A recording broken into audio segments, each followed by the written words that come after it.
And can I start with just asking how heavily your approach to equalities policy is driven by data? Very much so. It's Keep that answer in mind in this video. Very wide brief, Women and Equalities, so obviously you've got a handle over everything which concerns women. Close, Yeah. not quite, but yes. So what's your role with the government's task force on menopause? So we operate a hub and spoke model. Exactly what you've said. Equality legislation crosses all departments. Every single department has a part to play. So that is a DHSC. That is a DHSC lead. The Minister for Women is very helpfully a health minister.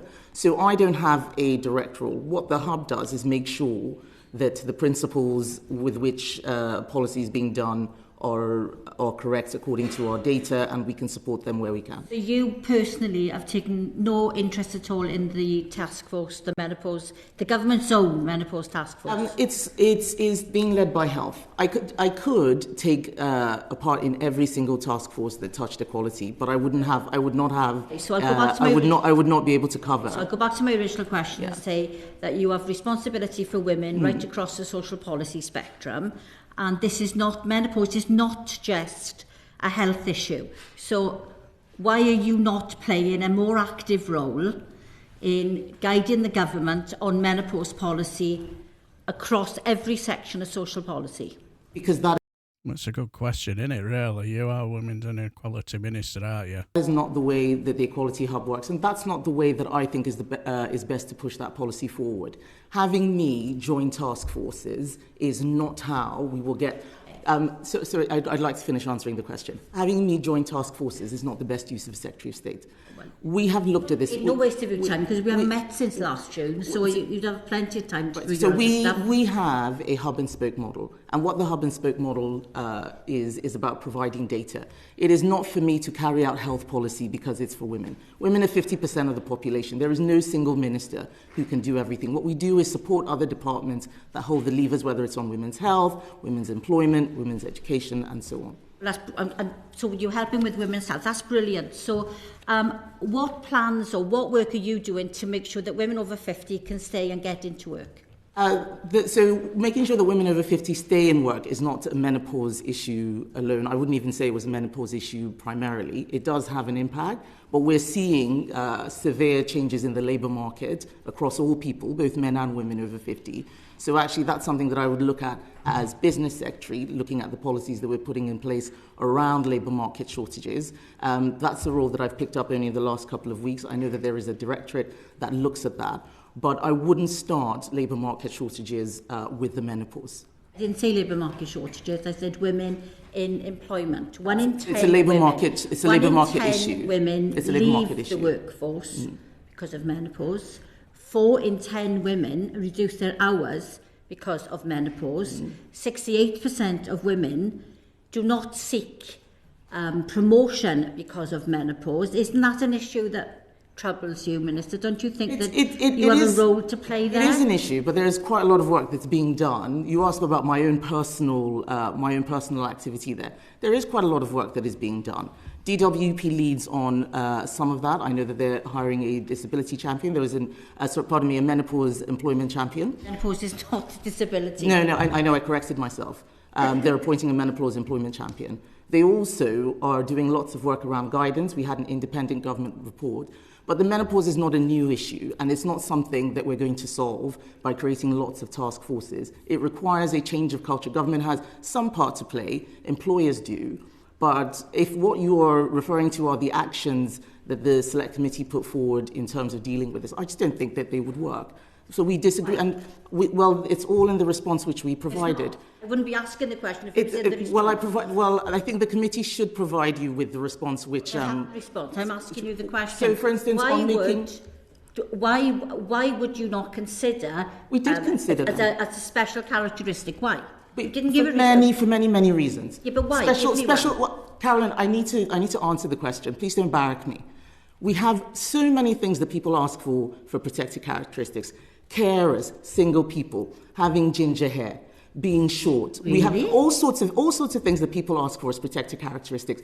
Creating a new special characteristic for the menopause is a complete misunderstanding of what protected characteristics are. They are immutable characteristics. We have 9 of them that cover everyone. The menopause can be dealt with alongside 3 existing ones: age, sex, and disability, because it is a health condition, and many disabilities are health conditions. We have the laws in place.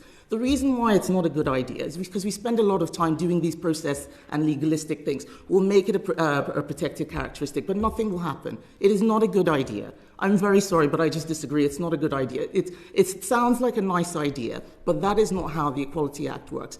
It is a tool for anti-discrimination. It is not a tool for changing particular employment characteristics for women of a particular age. We can deal with those things with existing protections in the Equality Act. Not for the menopause. But I would just love to know from women, is she talking out of her backside? And I mean Kemi Badenoch. Disagree. This is a difference of opinion. You can bring a discrimination case on multiple discriminations, but you can't combine them. So whereby in the you can run them in parallel. So why aren't more women actually coming forward and making discrimination cases? I think that's a question which would be better for you to look at rather than for me. I'm not responsible for equalities. You are. You just said. I am, and I don't agree that the way that you want us to tackle the menopause is the way that's going to work. And I've given my reasons why. Making it a protected characteristic will not work. The Equality Act is very good legislation. We could end up. I think I even have a list somewhere about all the things that people have asked for in terms of protected characteristics. This isn't how to do it. Okay, so what about a pilot on menopause leave? Why wouldn't you even consider a pilot on menopause leave? This, again, I can't remember the details that we provided in terms of why. We have written to the committee, and we're happy to rewrite again to the committee.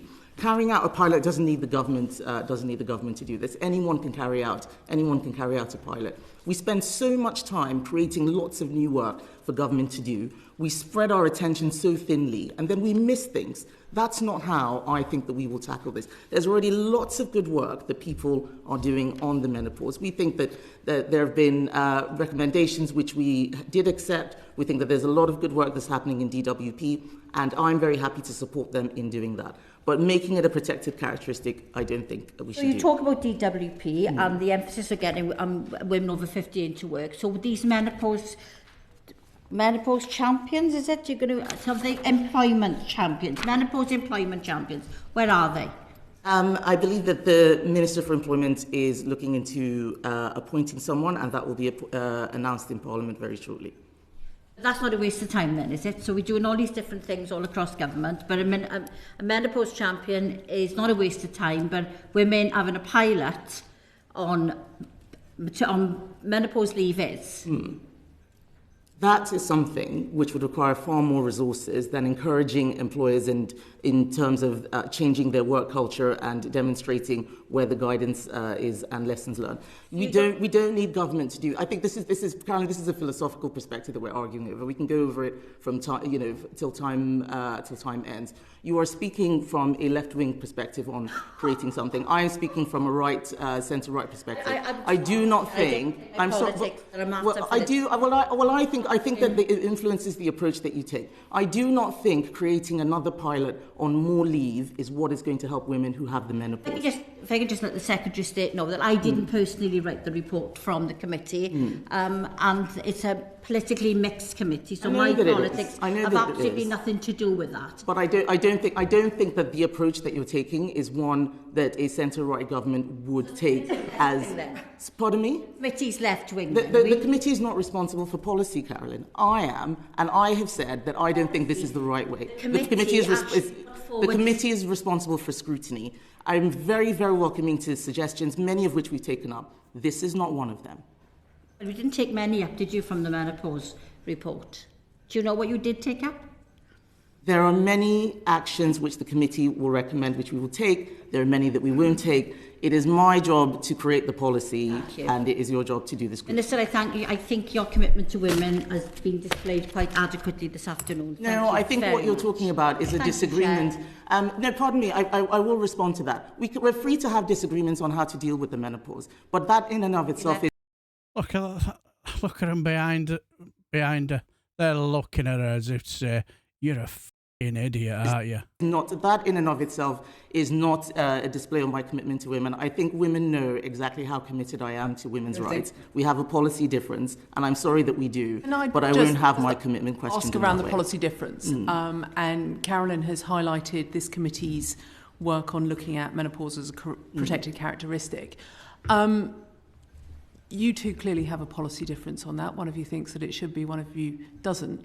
Are you aware what the committee actually called for? The committee called for, if I recall correctly, I remember seeing it. This was something that had started just before I joined, but I remember signing off on the response. And what I had here, I'm not sure I have it in my notes exactly, but it was calling for it to be a protected characteristic. Let me help you. The committee called for a consultation on whether the menopause should be a protected characteristic. Right. Might it have been helpful for a formal consultation to happen to look at both sides of the argument? We don't need a consultation to do that. There are honestly, Caroline, we could spend all of our lives doing consultations on new things to add to the Equality Act. I have here accent. No, I'm not. Obesity, armed forces membership. Please don't feel the need to reel off a list to me. I just wanted to understand when the government carries out consultations on many issues every single year, some of which they bother to publish the responses to, some of them they don't, like I think conversion therapy practices. We're still waiting for the response to that consultation to be published. I'm just trying to understand what the specific objection is to a consultation, which would have given you legal perspective, business perspective. You are the business minister. Was it a cost challenge, or is it a philosophical decision of yours and yours alone? It's not a philosophical decision, and I wasn't actually the one who made the response to the recommendation, but I agreed with it. We understand why this is something. Who did do Caroline, the Caroline, please let me answer the question. We understand why the committee wants to do this, but constantly looking at what new protected characteristics we can bring in is certainly not something that this government is going to be doing. We are not bringing in new protected characteristics. So if we're not bringing in new protected characteristics, there's no point creating consultations. We've explained what we think protected characteristics are there for. You've made we your think point. That the ones that are there are sufficient. So launching a consultation to do something that we're not going to do would not be a good use of time or resources. So that wasn't your response. Was that Maria's response as Health Minister? This is the response I am giving to you now. No. You said you didn't respond to the committee's report. The report was already ready to go before I was Minister for Women and Equalities. I was happy with the recommendations that were accepted and not accepted at the time, and I'm giving you my view on amending the Equality Act. I think deciding to look at amending the Equality Act is a huge, huge decision, and loads of people want to use it. I've said this so many times, want to use it as a tool for different personal agendas and interests. That's not what it's there for. It is anti-discrimination legislation that is a shield to protect people who are at risk of serious discrimination. You corrected yourself when you used the term disability champion when you meant to say menopause champion. Menopause employment champion. Absolutely. And yes, we welcome the news that the DWP is speeding up the appointment of that. And you're right, we're expecting that announcement very shortly indeed. But you then went on to indicate that you were happy that women should bring discrimination cases using disability discrimination. That is an option that is open to them. Are you happy that they're using disability discrimination? I think if people are being discriminated against, they should use all of the legal avenues available to them. Why would I not want that? Well, I would question if you yourself acknowledged that menopause was not a disability when you answered. I didn't say that. I didn't say that. I said health conditions in certain circumstances can be a disability. At that point, but you and it's not for me. I'm not a doctor. I think I don't think that the menopause. Ask the question instead of just talking over me. Well, let me finish the first question that you asked. The question. So when you were talking about the disability discrimination, the disability champion, and corrected yourself, you said that menopause was not a disability. Very clearly. You said it wasn't. No, what I said was that health conditions can be. Different that people was in response. Will you let me answer the question, or are you just going to talk over me the entire time? The menopause is a condition that all women will go through at a particular age. So the menopause is not a disability.